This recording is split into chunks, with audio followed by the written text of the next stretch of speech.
listen, white girl, I'm talking to you now. You can just calm down and let I'm me Middle finish my Eastern. sentence. I She's didn't not interrupt white. you, and you can keep. I'm Middle She's not Eastern. white. She's She a white has girl, a and you keep proximity to stepping on the whiteness. voices of people of color. Listen, Piers. I said what she is. She can say what she is. She can cry in the car about it. Do another video that goes viral. Hey guys, today we're looking at a clip with Piers Morgan. He's talking about Bad Bunny and the Super Bowl and a bunch of other stuff, but we're going to focus on a section between conservative influencer Emily Austin and liberal influencer, this guy Jason Lee. Emily Austin and Jason Lee are going to get into a bit of a tit for tat, and we're going to take a look at that, but my commentary is going to be briefly about the racial component and then more of a structural analysis of the nature of the conversation itself and how it applies elsewhere outside of just this single instance. Let's go ahead and we'll get right into the clip. Right, Jason Lee, I want to turn to the Melania documentary, which has been widely savaged by critics in, let's be honest, liberal skewed mainstream media, but has proven to be a massive box office hit, the most successful launch of any documentary theatrically in 10 years, giving Melania the last laugh. Again, it's a very polarizing thing. I watched it and enjoyed it. I know Melania quite well. I've known her a long time. I thought it was an interesting behind-the-scenes look at what it's like to be First Lady over a 20-day period. Interesting watching the juggling of private and public life and so on. And some of the reviews were just plain vicious, savage, nasty because people hate Trump, hate her husband.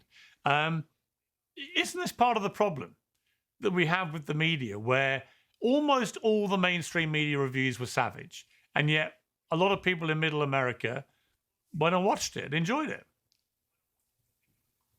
Yeah, I mean, I didn't watch it. I mean, shout out to Melania. She's the most famous immigrant in our country right now. I haven't watched any of her work since she did the Tastefully Nude shoot or soft porn, whatever that thing was that she did before she became First Lady. The fact that we have an immigrant in the White House married to the president that's attacking immigrants who happen to look like me is hysterical. I didn't interrupt you. I'm sorry. Let me go back to something you said about Don Lemon, because he's a friend and I was with him. Hang on, Jason. To one point, as Emily said, whereas either Donald, hang on. Whereas Donald or Melania Trump attacked immigrants, from what I've seen, they've attacked illegal immigrants. And Melania made the point, she did everything legally. She did it the right way. And like millions of Americans who came in legally into the country and did everything the right way, she's entitled to feel pretty pissed when people just float in over an open border, isn't she? We can't erase history. We've seen legal immigrants in our country separated from their families. We've seen people here legally sent to countries that they haven't lived in. So we're not going to act like that didn't happen, just like we're not going to erase slavery, just like we're not going to erase what happened to the Native Americans. History does still matter in this country, even if you take it out of the school system. Now, I know that the fragility of the people that you have booked here with me today keep hemming and hawing and moaning because they can't handle the truth. Maybe it's not in their script, and maybe it's not in the Bible that they continue to use and prop up as a way to defend their behavior. But let's be very clear. Listen, white girl, I'm talking to you now. So there's this obvious hypocrisy where it's okay to speak down to someone based on their race as long as that person is white and you're not white. That's what's on the surface. But even the conservative influencers, they don't call that out. Instead, they defer to their own non-whiteness as a shield. The bigger issue here is the subtext. If you're white, then your race is used as a weapon against you.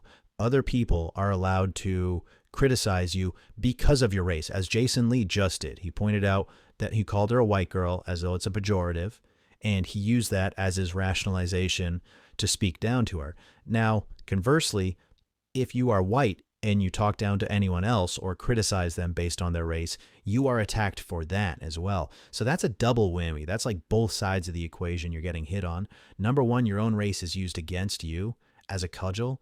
And then number two, other people's races are used as a shield to defend them from any criticism from you at all. It is impossible to win if those are the conditions in which you have to argue a case. And that's a larger context. As long as this is acceptable, then whites will continue to decline in all regards, in demographics, in economic success. So it's up to us to stand our ground and to draw the line in the sand and not even allow this subtext to exist in the first place.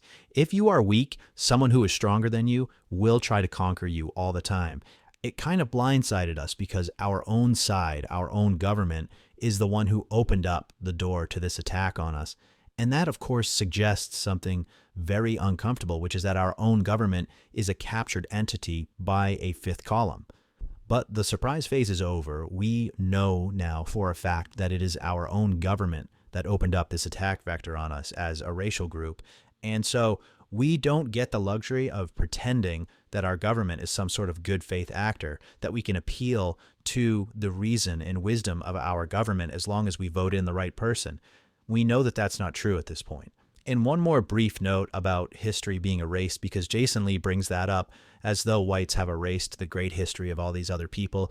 Your history was erased as soon as the government took over the school system in the early 1900s via Rockefeller and via Carnegie. And both of those men were realistically just proxies for far, far greater and more powerful individuals. So yes, history was erased, and we are living in a manufactured reality. The first thing we can do to start fixing that problem is to eliminate the compulsory school system entirely, and then simultaneously eliminate the entire taxation system that pays for public schooling in the first place. The government is an institution who is defined through their monopoly on violence. An institution with a monopoly on violence has no place being anywhere near children ever. And what began as an erasure of your history through this compulsory school system has evolved to the extreme level of the transgender movement, which is yet another attack vector on the demographic success of our nation. I talk a lot about information systems in general.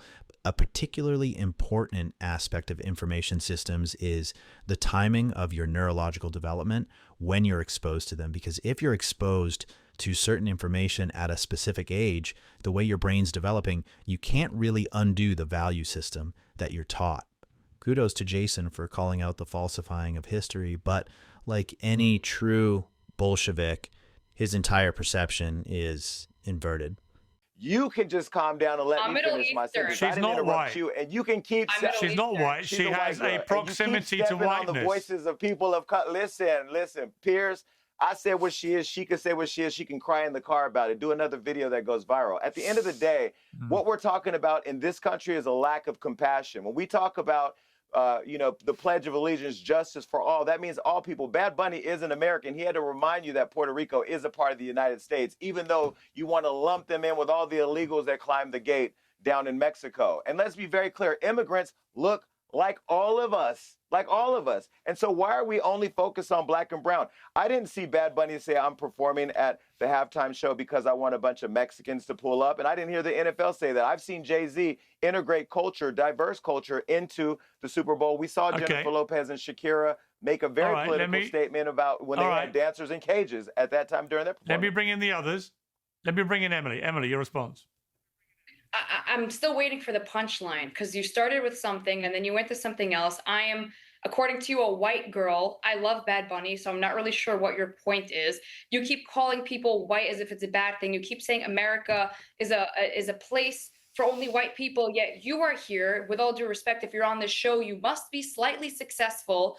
You said you are part black. I'm not sure what your background is, because I judge by merit. I'm not part of the DEI clan that judge people by their race or ethnicity. I care about two things. If you are legal in this country, then you are a citizen. I don't care from where you come from, as long as you do it the right way. Both my parents came to Ellis Island and did things the right way. So I don't think it's fair when people just illegally cross the border, cutting the line, and then reap the benefits of American citizens. And number two, I don't care what your skin color is or your ethnicity or your religion. I care that you're a good, kind person and that you're not indulging in these identity politics and trying to play the victim. And you, sir, are a hypocrite, because I'm sure you literally are an identity conflict sitting right here on the screen.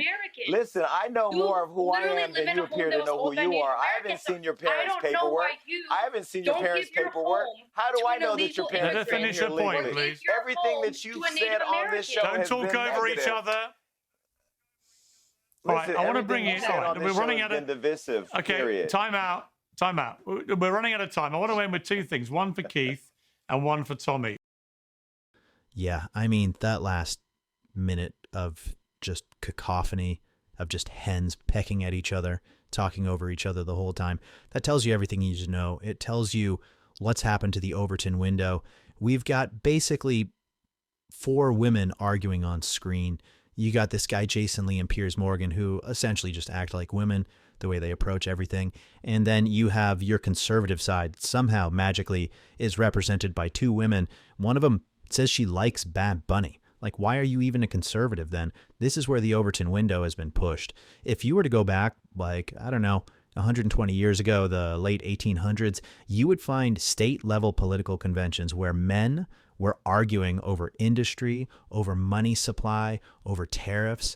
The actual citizens of the nation who built the nation, the men from Europe, were arguing over the nuts and bolts of how the country was going to evolve on an industrial and economic level. And here we are now, 120 odd years later, and those men have been replaced by women who don't even want to be recognized as white. This one woman points out how she's Middle Eastern.